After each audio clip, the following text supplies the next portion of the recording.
ہمارے پیارے نبی حضور پاک صلی اللہ علیہ وسلم کا آخری خطبہ۔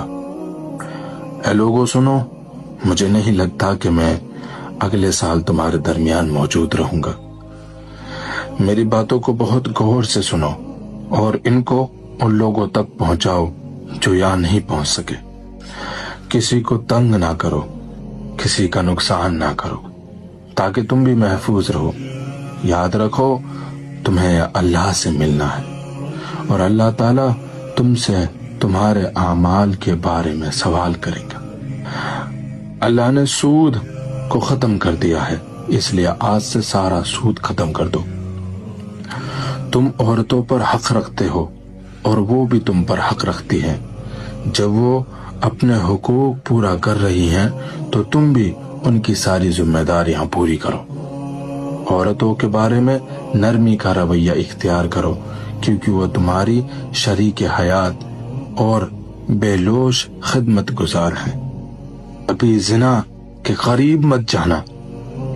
لوگوں میری بات غور سے سنو، صرف اللہ کی عبادت کرو، 5 فرض نمازیں پوری کرو، رمضان کے روزے رکھو، زکوٰۃ ادا کرتے رہو، اگر استطاعت ہو تو حج کرو۔ ہر مسلمان دوسرے مسلمان کا بھائی ہے۔ تم سب اللہ کی نظر میں برابر ہو، برتری صرف تقوی کی وجہ سے ہے۔ یاد رکھو تم سب کو ایک دن اللہ کے سامنے اپنے اعمال کا جواب دہی کے لیے حاضر ہونا ہے۔ خبردار رہو، میرے بعد گمراہ نہ ہو جانا۔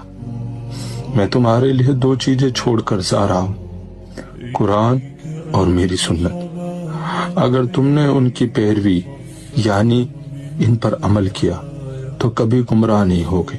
یاد رکھنا میرے بعد کوئی نبی نہیں آنے والا اور نہ ہی کوئی دین لایا جائے گا۔ میری باتیں اچھی طرح سمجھ لو۔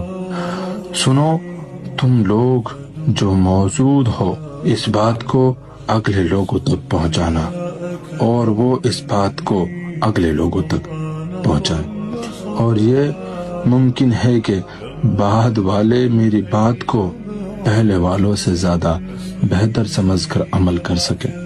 پھر آپ نے آسمان کی طرف اپنا مبارک چہرہ اٹھایا اور کہا، اے اللہ گواہ رہنا، میں نے تیرا پیغام تیرے بندوں تک پہنچا دی۔